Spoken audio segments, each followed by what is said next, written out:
Hello everybody, welcome back for another video. Hope you're all doing well and that you're all having a fantastic day. As always, likes, comments, and subscriptions are always very much appreciated as they do help out the channel's algorithm. Welcome back to another rich people are buying or have all the Bitcoin and there's not a lot of Bitcoin left because all the rich people keep buying or holding it over the course of the last couple of years news. It's a normal segment that I have on this channel. I have a new video like every 2 or 3 weeks where I go over this topic. It's normally like this company bought this much Bitcoin, that rich person who already had tons of Bitcoin is buying even more Bitcoin. Usually, we hear about people such as Michael Saylor, who is believed to have roughly around 130,000 Bitcoin. Yep, one person, 130,000 Bitcoin. That's an egregious amount of Bitcoin, but that's how many that he's believed to have. He also has a company called MicroStrategy. It's believed that they have around 40 to 50,000. I don't know the exact number, Bitcoin as well. We have Barry Silbert. One person owns around 48,000 Bitcoin. The point of Bitcoin is for it to be spread across the world, across billions of people, but nope, these two people own a gigantic fraction of the Bitcoin. The Winklevoss twins are believed to own over $3 billion worth of Bitcoin as well.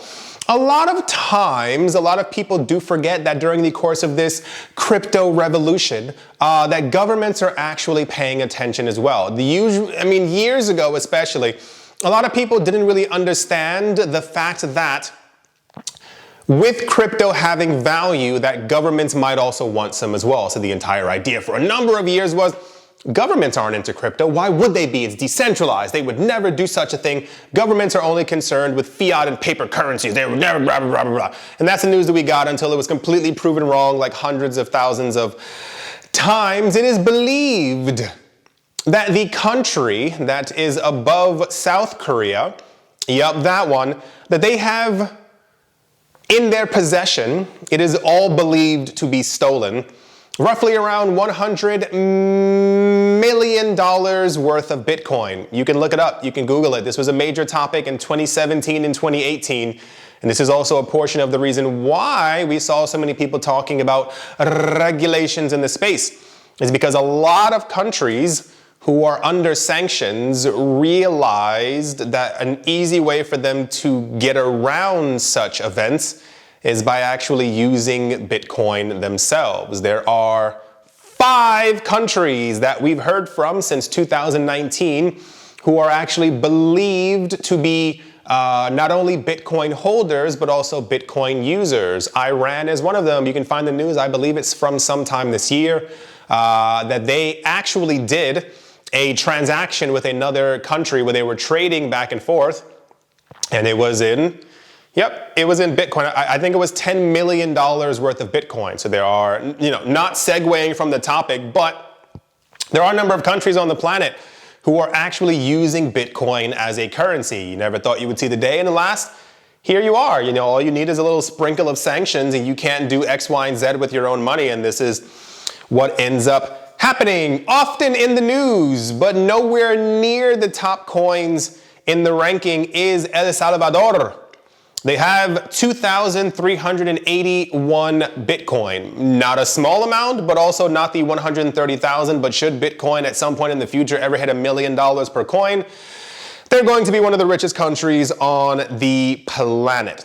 But that is nothing. Like actually nothing. 2,381 is nothing compared to the next number. We got news a couple of days ago, and I made fun of this news on the other channel. Why? Because we've had news like this for the course of the last couple of years, but people forget very easily. I don't know if it's just a crypto thing or if it's just an adult thing, where we get news that X is happening. A couple years later, X pops up in the news and everyone goes, oh my gosh, did you hear that? And it's kind of one of those things. So we had news in 2012 and 2013 that there were a number of online businesses that regulators and governments normally do not care for. People were able to buy and sell things on this website and these platforms that usually you can't buy in public or usually anywhere. And these websites were actually shut down very quick. You must remember them because that was when Bitcoin was in the news. Bitcoin is only being used for illicit purposes. Bitcoin is only being used to buy illegal things. Those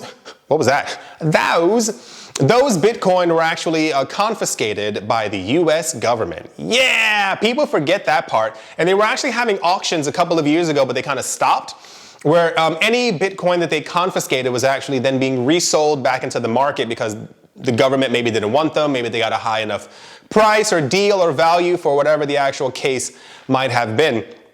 However, recently there was another raid, acquisition, confiscation of cryptocurrencies by I think it was the US Department of Justice.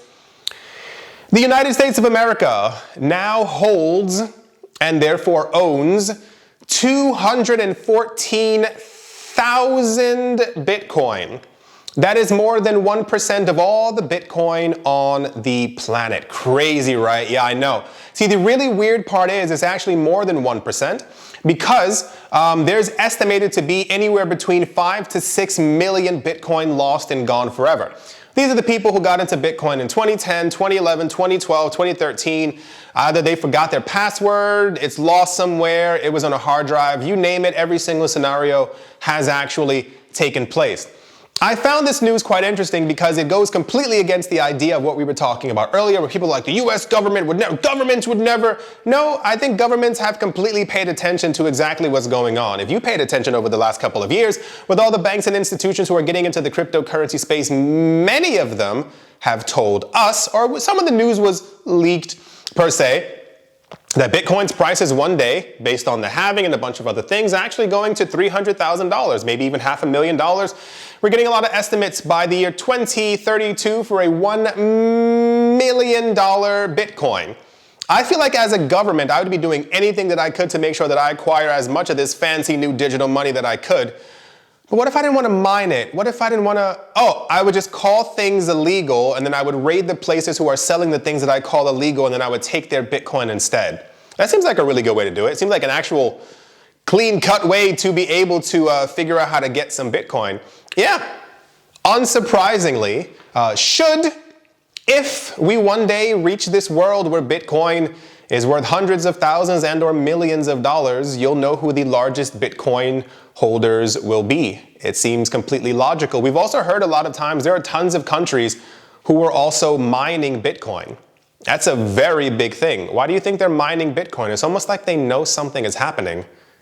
Nah. I do hope that you've all enjoyed. I do hope that you all are having a great day, great morning, great afternoon, great evening, wherever you are, wherever you might be. I do hope it's absolutely fantastic.